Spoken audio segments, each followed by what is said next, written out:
Maybe not only is he kind of starting to feel some remorse about what he's done, but maybe he'll go in and get the treatment and the punishment that he deserves. And I thought that this would, finally somebody would be able to come in and rein in this man's chaos, until I read this article right here.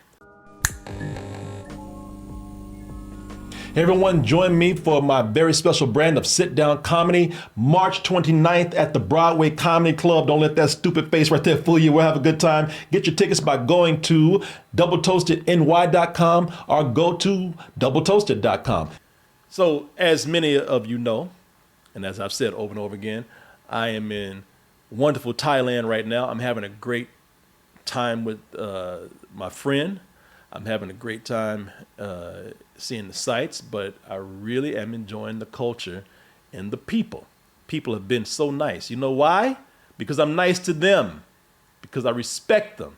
And as someone who's traveling abroad right now, and as someone who does respect the culture and the people, it makes me hate a person like Johnny Somali even more.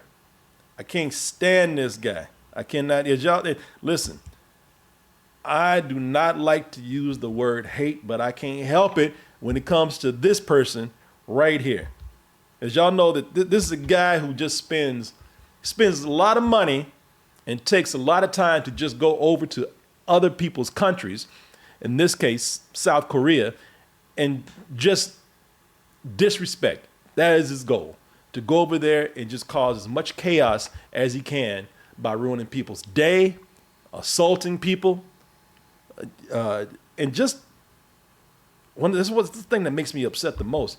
Just doing it all for attention. Like a person wants attention so much that they're not even doing it to get the gratitude from other people. They're doing it just to ruin people's day. No, they want attention in the most negative way.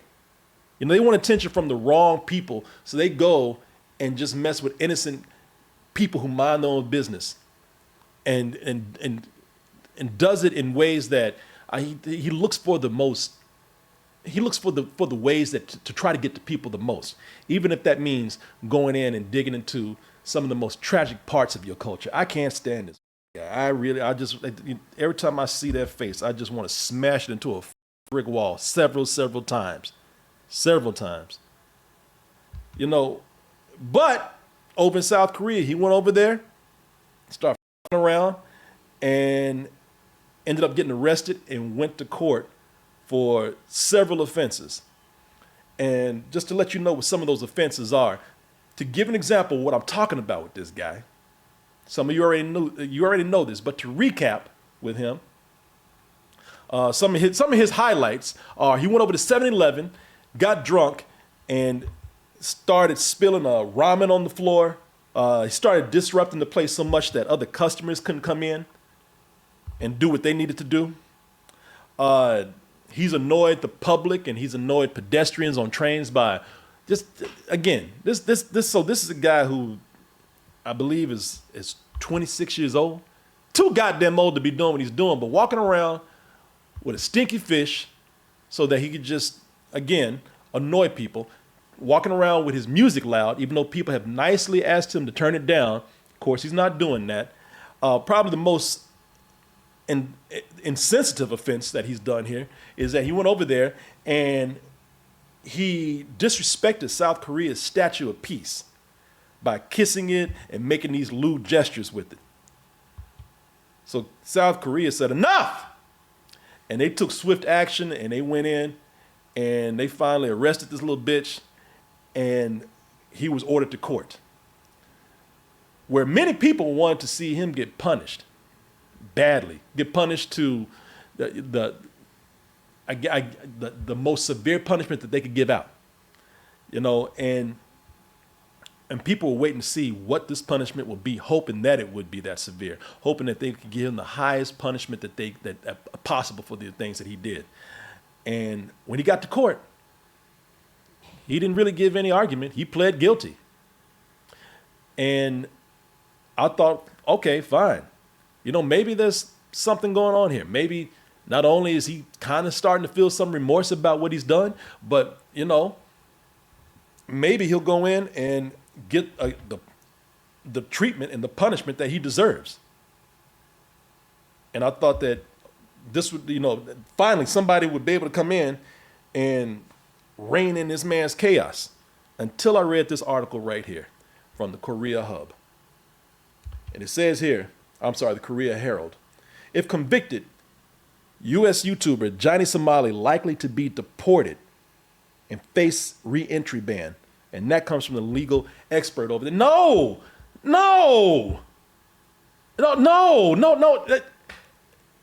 That's the punishment? That he's bad? No, that's not punishment. That's a given. Of course you're gonna ban this asshole from coming in. Of course you're not gonna let him have re-entry. That's not punishment. That's, listen, I know. I don't blame you. I know y'all want to get rid of his ass. I know you don't want him. And please don't send him back to us just yet. I understand that you want to get rid of this guy as soon as possible, but that's not punishment. Like I said, that's just common sense. At least tie his ass up in a town square and pull his pants down and beat his ass, or cane the bottom of his feet or something. That's nothing. For him, that's a challenge. Shit, he'll try to smuggle himself back into the country to cause trouble. No, you got it. No, people, you cannot do this. He needs to be locked up. Pure and simple. People, listen. That's nothing to him, being banned. He's used to being banned. He's used to being probably arrested. He's used to being punched. Y'all, this is the video I was talking about, where one Korean special forces dude, South Korean special forces dude, just said, you know what? If nobody wants to take care of it, I'll go out and take care of it myself. And he assaulted him on the streets. A local YouTuber has tracked down Somali and in the middle of the street assaults him with his fist.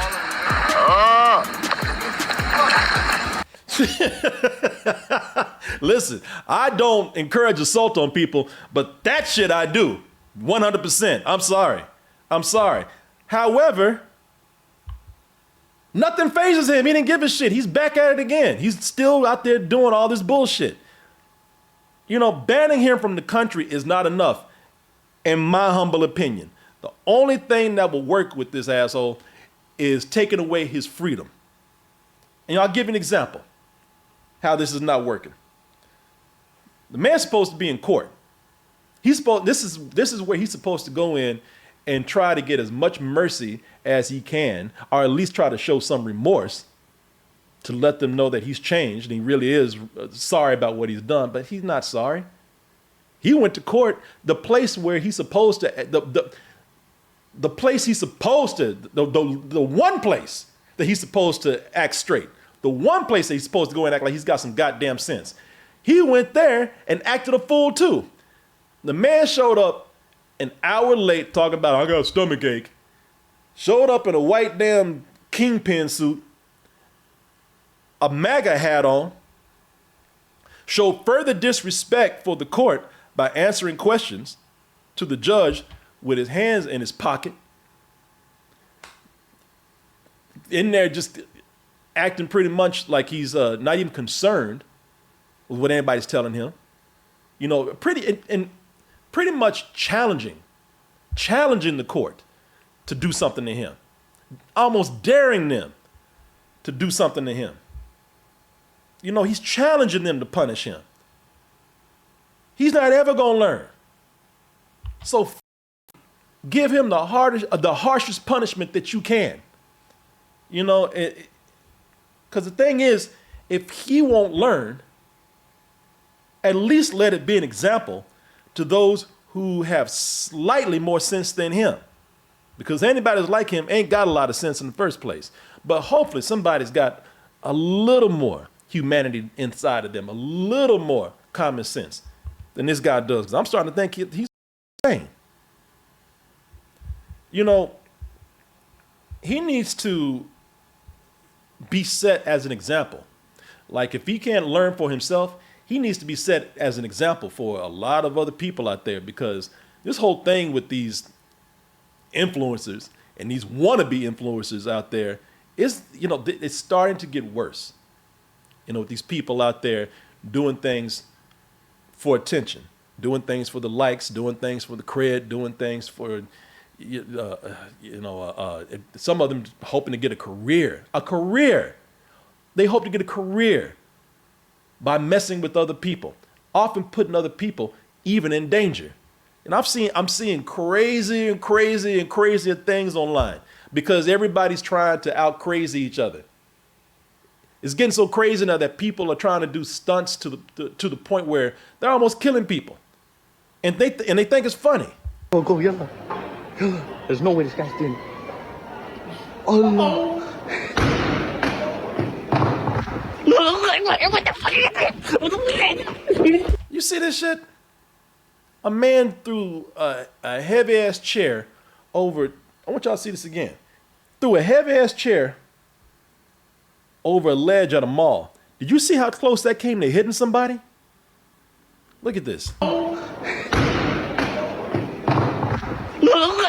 the fuck is this? Gremlins? This shit Gremlins would do. And now it's happening in real life. Goddamn Tasmanian devil running away. Man. Listen. Many people need to start feeling the severe consequences for their actions. People need to really start finding out that this stuff is not funny, that this stuff can, if it was up to me, people would get hurt over this kind of stuff. I love it when I see when these influencers get punched. One guy got shot, and I don't know if you remember this. You had one guy went up and he was bothering a delivery driver. That guy had a gun, and he turned around and shot his ass. The guy didn't even die, but you should have seen how he was behaving when he got out of court. He was still laughing about it. Not the guy that shot him, but the influencer that got shot. He was still laughing about it. And you can see how his mom had sort of encouraged him and is continuing to encourage him to do this shit. If the parents can't do it, if the people can't do it, then legal action. If a bullet can't do it, then probably some kind of legal action needs to take place where these people, they spend time in jail, they get their money taken away from them, they get time taken away from that camera, they get time taken away. If it was up to me, I would put your ass in jail for 10 years and you wouldn't have no internet. By the time you got out, we'd be on another technology. We've had implants in our heads. If you are a person, if you get out and pull this shit again, you got an implant, and you still doing crazy shit, chop your head off. Yeah, it's getting out of hand. And I don't think that people have seen the right punishments or the right examples, which is why they do it. You start taking people's money away, you start taking the attention away from them, you take the internet away from them, but mostly you take the people away from them, then maybe these people start to learn something. Take their freedom away. Take the money. And most importantly, take their audience away. And then you will, I promise you will see some people, not all, but you will see some get straight. But that's my opinion. I don't know. What do y'all think? Is keeping him out of the country, is putting a ban on him, is that enough? Or does there need to be more? That's my opinion, mine. I think there needs to be more, but what do you think? You let me know. Mangaland, can't wait until the next generation calls him irrelevant. Yeah, that's the thing that stops people. When we stop giving them attention. That's what they feed off of. That's why they keep doing this shit. That's why they keep doing it and despite getting punched, despite getting arrested, despite going to court, despite getting banned from other countries. For them, that just gives them more clout. For their people, that makes them more of a hero, makes them more of a martyr. We got to start doing things to protect ourselves from them. And like I said, you lock them up, take them out of the public. Take their internet away, take their public away, take their audience away. I think a message will be sent there.